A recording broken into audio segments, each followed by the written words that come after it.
Are you struggling with massive meltdowns? Maybe even you dread the thought of, your kids waking up in the morning, or when you start to hear footsteps in the morning, you're like, oh no, here it goes again. We're gonna deal with it all over again. We're gonna have these big meltdowns, and I just don't want to deal with it another day. So if that is you, if you've ever thought, and I know not a lot of us like to admit this publicly, but if you ever thought, you know what, I don't really like my kid right now. I definitely don't like their meltdowns, but sometimes I don't really even like my kid.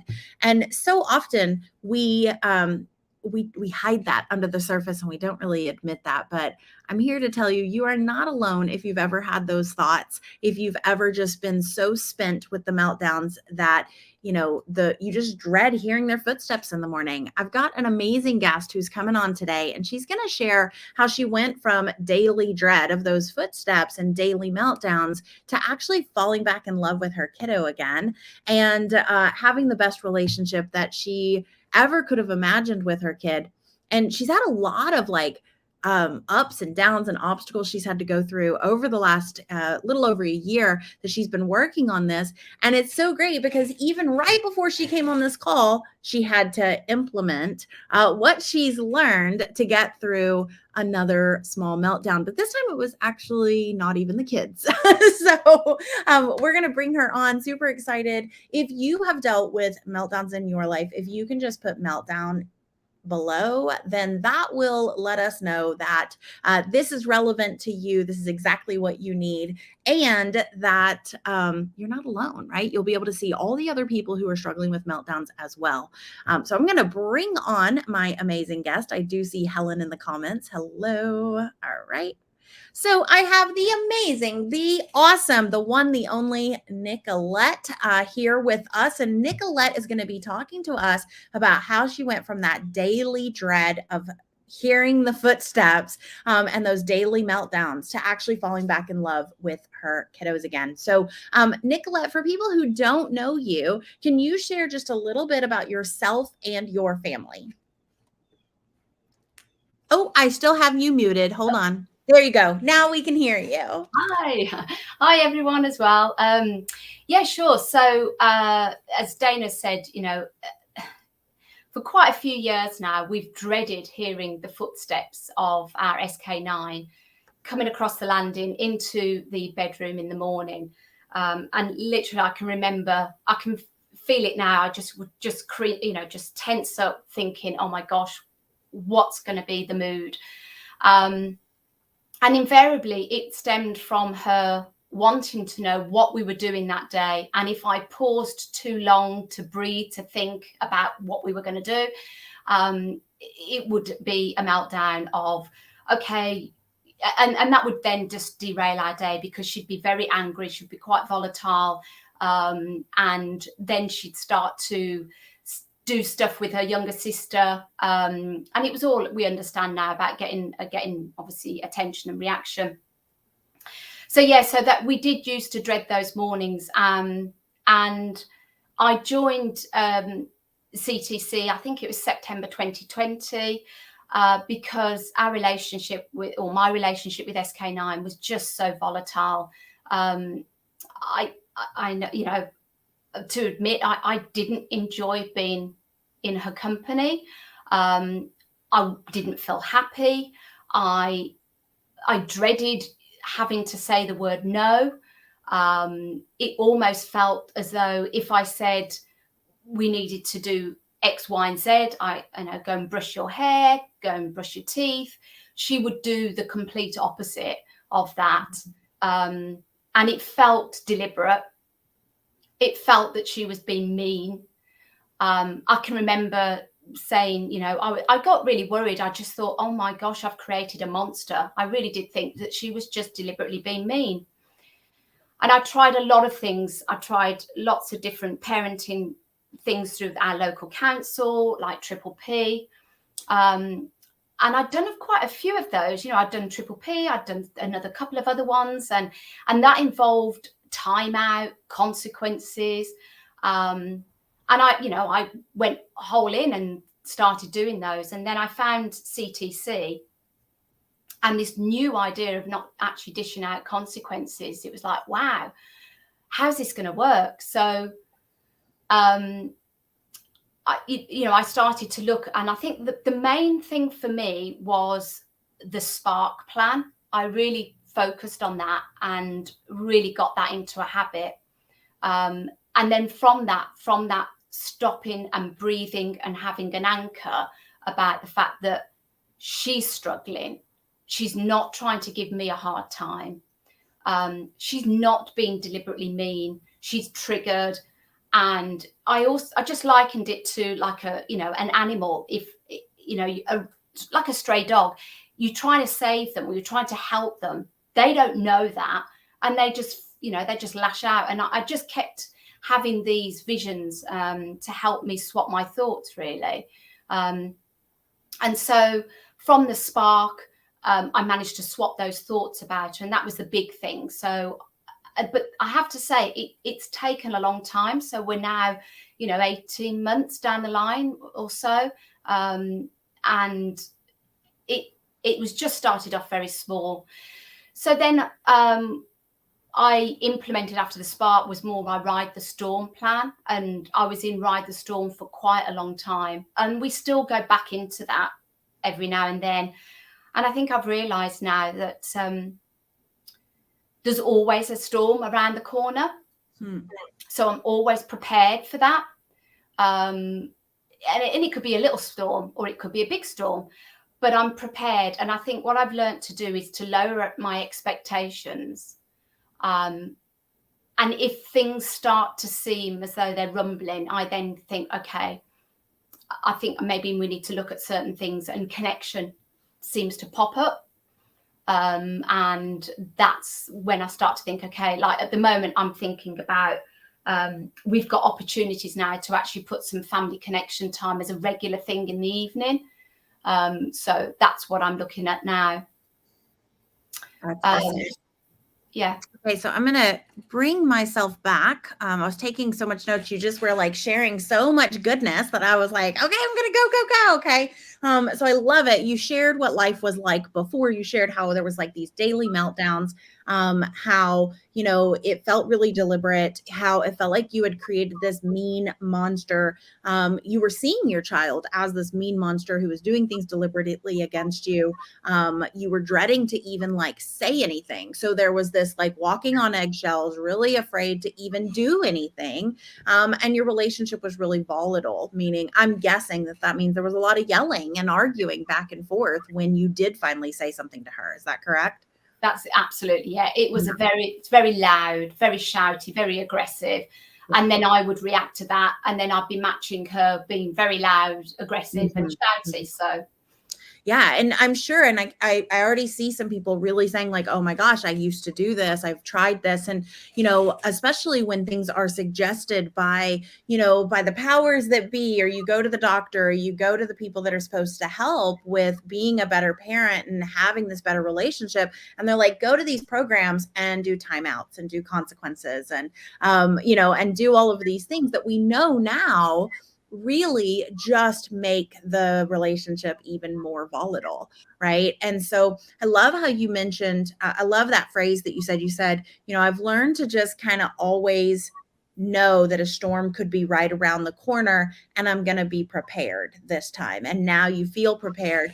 And you talked about the Spark plan, which we're not really going to talk about a lot today. For those of you who didn't see my interview with Louie Lynn, you'll want to make sure you go back to the video section. You look up that video from the other day.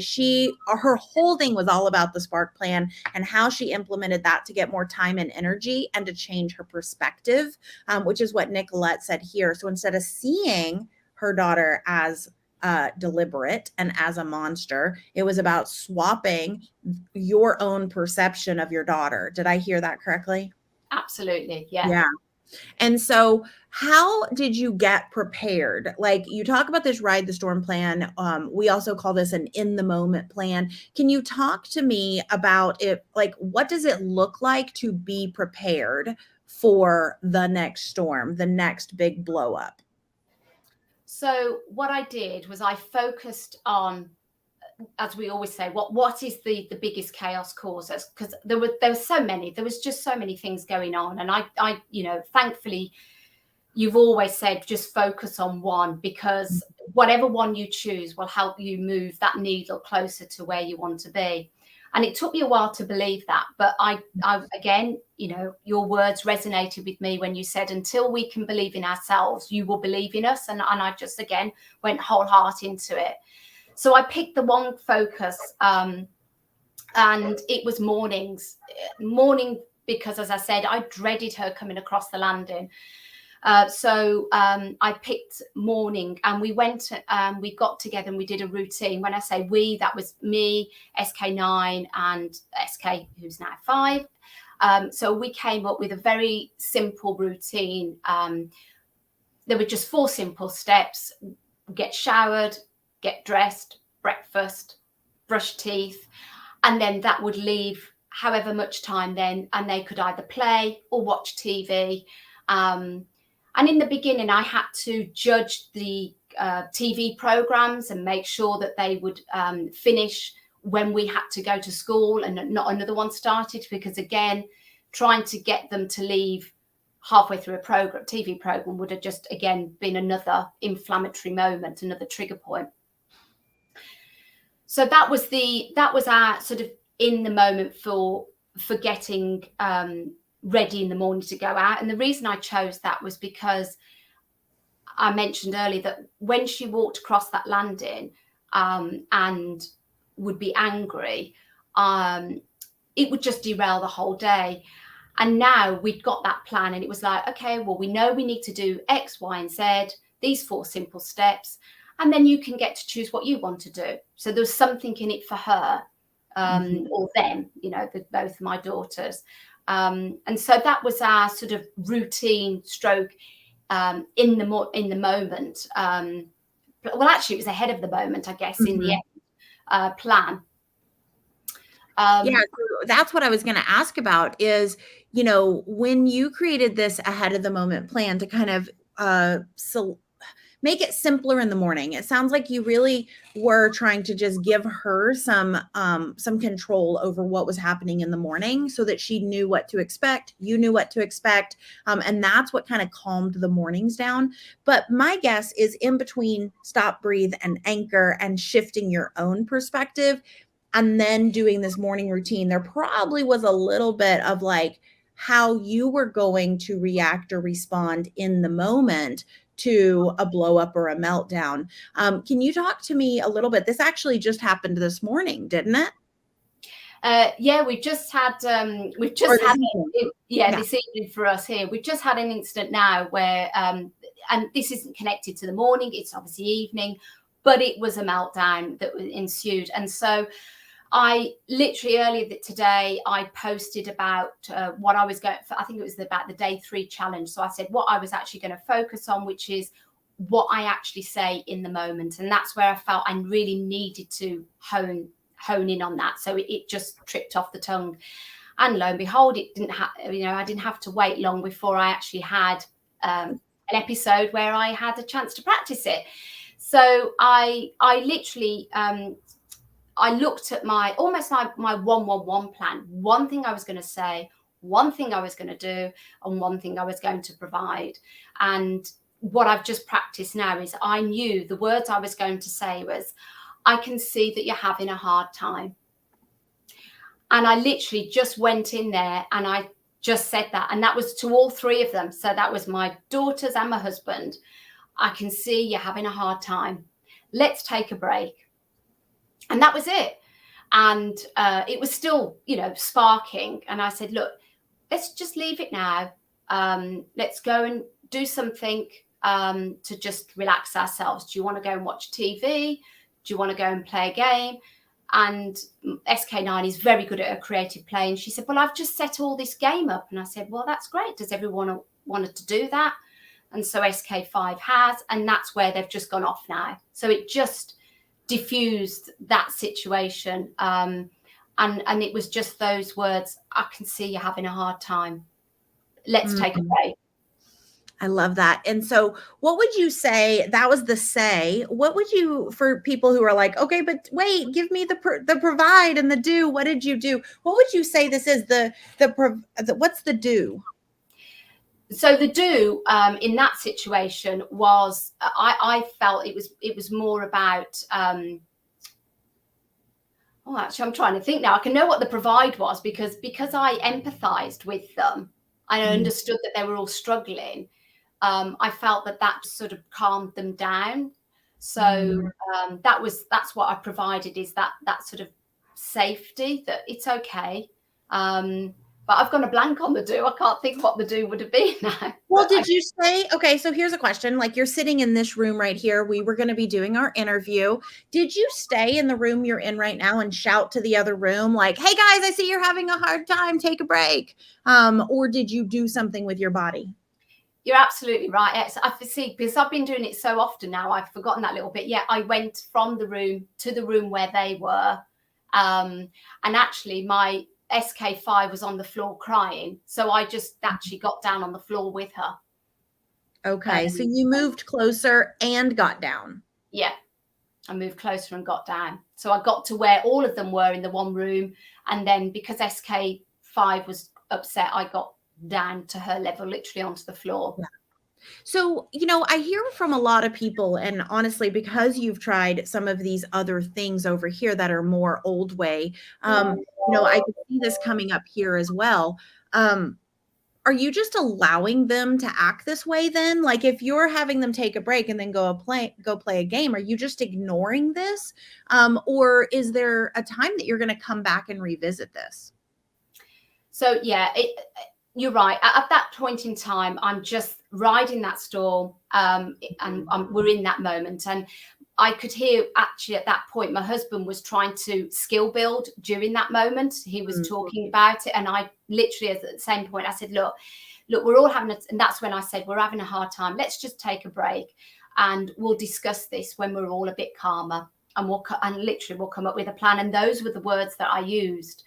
mm, And so next week, when we have football, which is what caused the meltdown tonight, we're going to have a discussion about what that plan is and what it will look like. So I will mm, do that. And I won't do that tonight. I don't think it's too raw.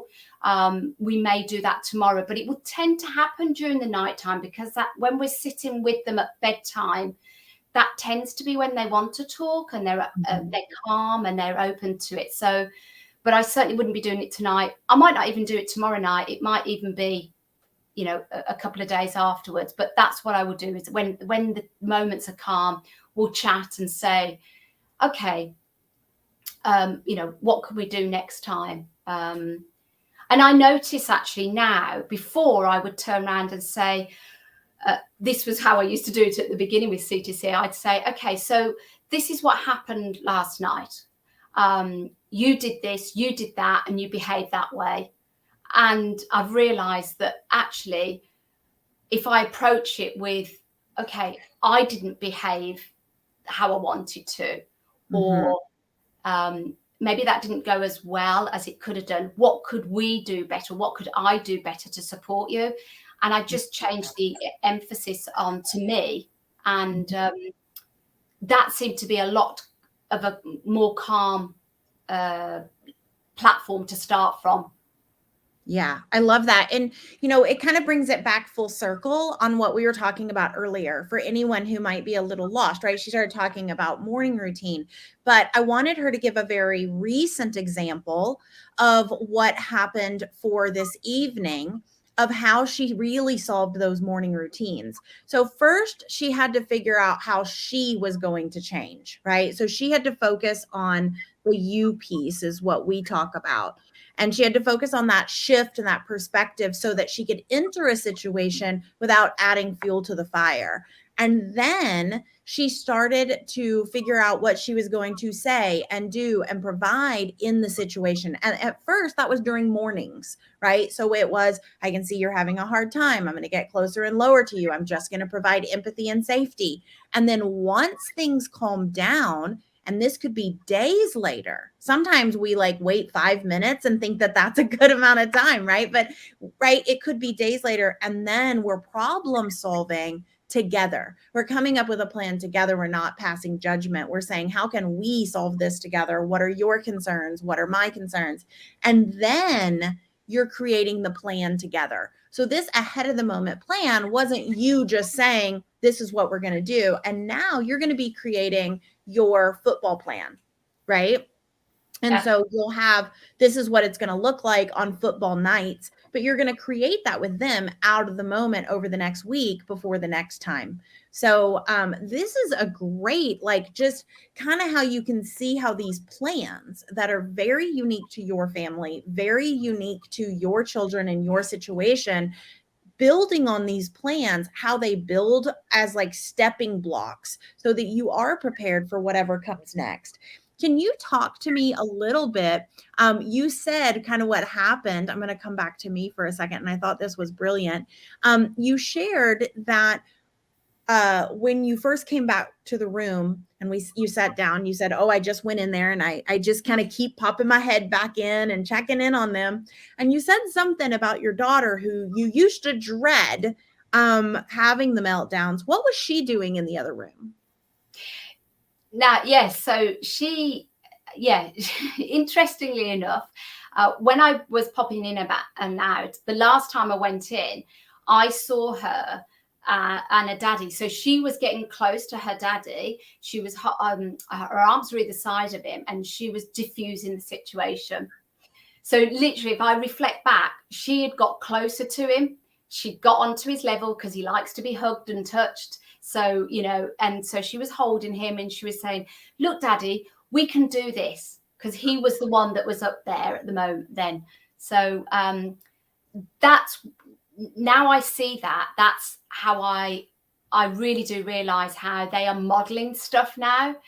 And that is a real help, because there are times when it doesn't go so well and I might not be so calm, but I always can think, actually, yeah, I am still moving forward. We are still progressing. And because I can see my kids doing it, modeling what we've been doing, I know that it's starting to be part of our family makeup. Yeah. So talk to me about the ripple effect of just you start. That first step was just you being able to stop and shift your thoughts and change your perspective and have a plan for what to say and do. How has that ripple effect into your relationships and your family? Outside of them starting to be able to model and use it, but what else? Like, what's the relationship now? Is it still deliberate mean monster? Is it still defiance? And are you still dreading saying no or asking them to do anything? Like, talk to me about that volatile relationship you used to have. So now it's not volatile. We do sometimes get raised voices, I'll be honest. However, I realize that, 70-80% of the time I am calm. There will be those times when I'm not so calm. However, the safety aspect of it, I can really see with SK9 now, because I can immediately, if I've raised my voice or I've said something that I didn't want to say, I can actually say to her, do you know what? In fact, it happened this morning. And I said, do you know what? That hasn't really gone so well this morning. Should we just reset it? And do you want to have a hug? And she was a little bit, she turned her back away from me. So I said, look, I'm here, I'll wait. And then eventually we did hug. Now, she's not normally that tactile. She wouldn't normally like hugs, but she does now. And that relationship whereby she would turn it round to me and saying, well, Dana's not working, is she? That sassiness. I let that ride off me and we do hug. And she will come in for a hug now. And then I will say, I'm sorry. But more often than not, she will come out first and she will say she's sorry. So whilst we may have a little bit of a meltdown, it doesn't last as long, and we get calmer quicker, and we also reset it, so it doesn't hang around. Hmm. And how's your relationship now? So now, I used to say she was mean, she was this, she was that. You know, whenever I met up with friends, I would say, "Oh yeah, she's at it again," blah blah blah. Now I'm like, oh my word, my SK9 has got so many superpowers. She's incredibly creative with her play. She organizes things so well with her play. She is so energetic. Wish I'd got her energy, and she can just be so vibrant. She's the finder of all things lost. You know, you lose it, she can find. She doesn't even have to be there when it's lost, but she can find it. It's incredible, the powers that she's got. So now she's quite a justice warrior. Sometimes it's mainly for herself to make sure that she gets what's rightfully hers, but I can see a lot more empathy now from her. And I wouldn't have spoken about her like this, because I wouldn't have seen it, because all I could see was mean, deliberate. She lies, da da da da da da. And now when I talk to people, that's what I'd say. I say she's got incredible superpowers, and I just reel them off. And I, right at the beginning, I think, yeah, you will remember this, because I think that's what I put there when I joined. I said, I've fallen out of love with my SK.